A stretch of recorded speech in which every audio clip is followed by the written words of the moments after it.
In December 1944, 5 German pilots were captured after an attack and were interned as POWs. The USAAF interrogators collected valuable information during the interrogation that was passed on to bomber crews.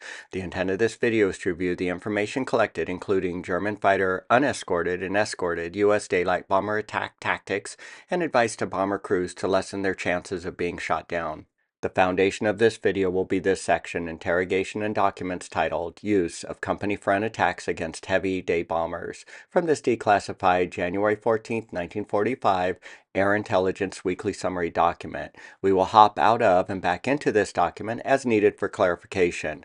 This report details tactics of German bomber interceptors attacking heavy bombers during the day. The information was collected from 5 Me-109 German fighter pilots, all members of JG-4. The pilots were all shot down on December 3, 1944, near Aachen, Germany.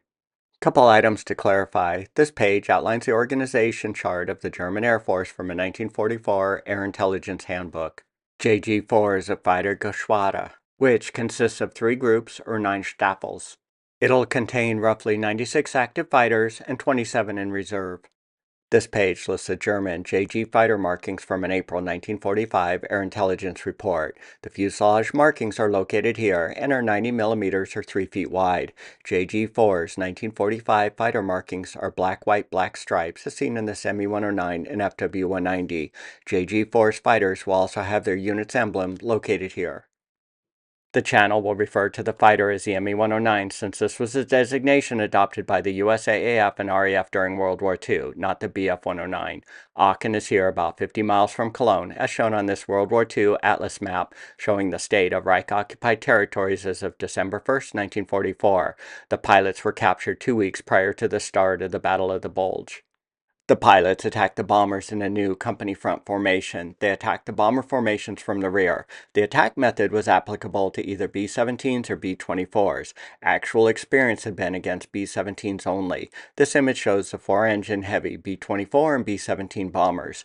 This diagram from a 1945 8th Air Force Tactical Development Report outlines the position of the 36th Bomber Group active during all of 1944. The combat box included lead, high, and low squadrons. Each squadron was 12 bombers. The bombers flew at an altitude around 25,000 feet at a true airspeed of 230 miles per hour at a trail spacing of 4 miles between the formations. Air assembly of the fighters took from 15 to 30 minutes. JG-4 split into 24 to 48 bomber attacking FW-190s and 100 Me-109s, which will act as escorts. They will climb to an altitude of 26,000 feet and be vectored to the bomber stream.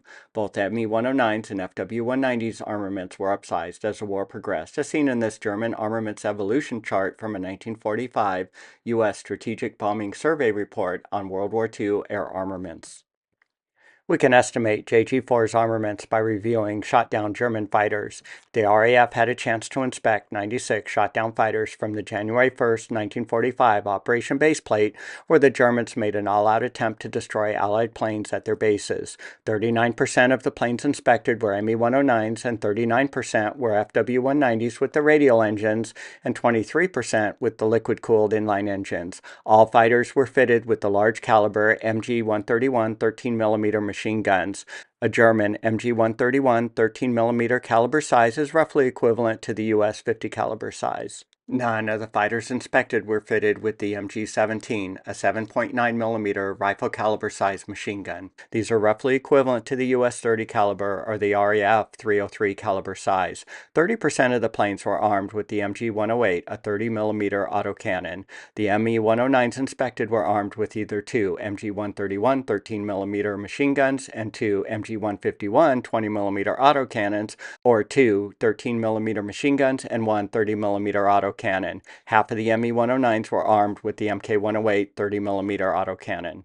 The FW-190s were armed with 4 variations of weapons. The most heavily armed included 2 30mm autocannons, 2 20mm autocannons, and 2 13mm machine guns. More information could have been extracted from the shot-down fighters. However, the planes were looted by Allied military personnel and civilians. Much intelligence was lost. This table shows specifications of the German and Allied fighter armaments. The specification rows for the MG-131 13mm, MG-151 20mm, and Mk-108 30mm guns are highlighted. U.S. bombers adopted the Browning M2 50 caliber machine gun, as outlined in this row. German autocannon armaments are described in these channels' videos. The bomber attacking storm group FW-190s approached a bomber formation in 3 waves in an 8 to 16 plane formation and trail. The FW-190 fighters flew in a Vic formation until the bombers were sighted, then they reformed into a company front formation. The fighters attacked the trailing bomber formation while in the company front formation. This image outlines the FW-190's Vic and company front formations. While vectoring to the bomber stream, the 10-plane attacking FW-190s will be positioned in the Vic formation as seen in these top and head-on views. They will be stacked down like an inverted V. Once the bomber formation is spotted, the formations transition to the company front formation as seen in these top and head-on views. There are usually 3 of these attacking 10-plane FW-190 formations stacked down from each other. The FW-190 bomber attacking fighters are escorted by 3 or 4 groups of Me-109 fighters. Each of the escort group consists of 36 to 40 fighters. 2 of the 3 groups will fly close side escort cover, and the 3rd group provides top cover. The top cover fighters fly above and behind the side escort groups. This image shows the position of 40 Me-109 escorts as viewed from the top, side, and front. There are 3 of these escort groups. This image shows the entire attacking 30-plane FW-190 storm group and their 120 escort Me-109s as viewed from a B-17's tail gun position. The 30-plane attacking FW-190s are flying in a company front, lead, middle, and rear group.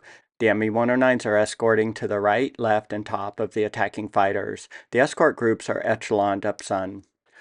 The JG4 POWs indicated that the standard bomber formation head-on attack tactics have been replaced in favor of rear attacks while in the company front formation.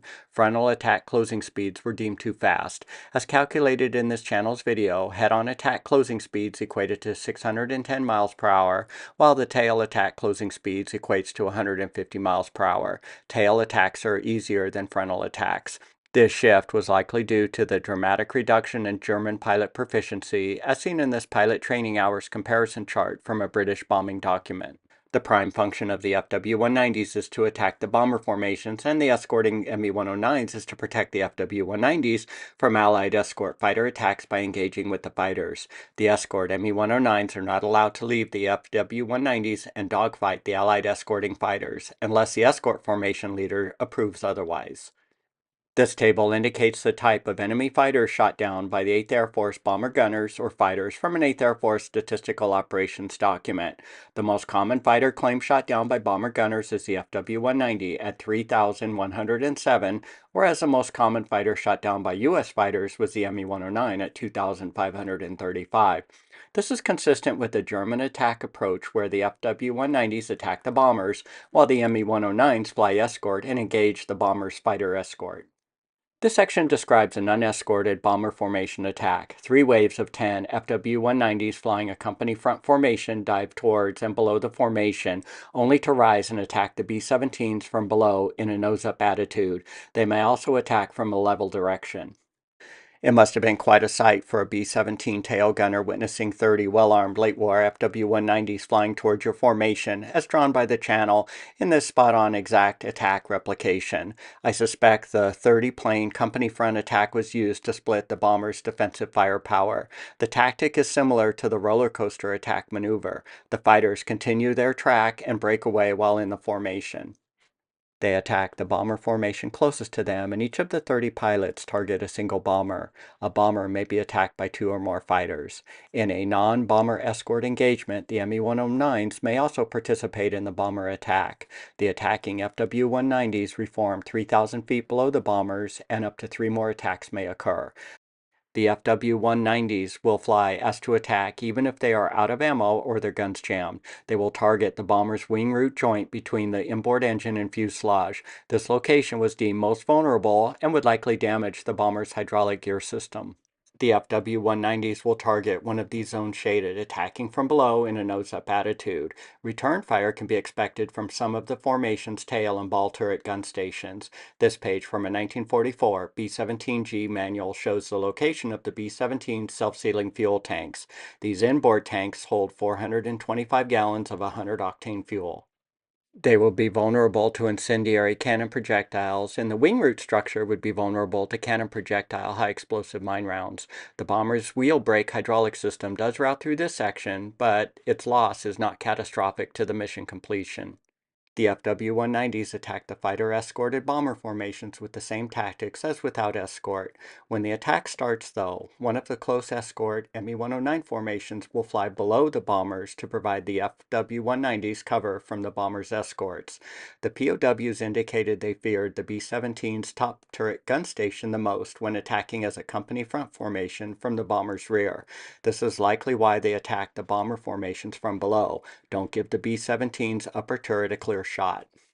One POW indicated he had the most respect for the tail gunner. See the channel's videos covering the top turret and tail gun stations. The POW's volunteer tips regarding attacking fighter countermeasures bombers should consider in this section. Bomber formation evasive action is not effective against a company front attack. It loosens a formation, which reduces a formation's mutual firepower's effectiveness. Less losses occur in a tight formation. If they observe a stationary tail gun station, they consider that plane undefended and will target that bomber. This also applies to the top and ball turret stations. Bomber gunners should open fire beyond their effective range to discourage attackers. It's a mistake to wait until the fighters are within the 50 caliber gun's effective range. Bomber gunners' effective range is around 600 yards, as described on this page from an Army Air Force bomber gunnery training manual. Although not familiar with headlight tracers, they thought they would be effective in disrupting the attacking fighter formation and deterring the attack. M21 50 caliber headlight tracer bullets burned 3 times brighter than normal tracers and were mixed in the bomber's tail and nose gun ammo belts. The rest of the bomber's gun stations used 100% armor-piercing incendiary rounds. We discussed this type of tracer ammo in this channel's video. Bomber gunners should concentrate their fire at the attacking FW-190's leader. If you found this German POW fighter pilot bomber tactics deep dive video interesting and informative, please consider supporting the channel by liking, commenting, and/or subscribing to World War II U.S. Bombers.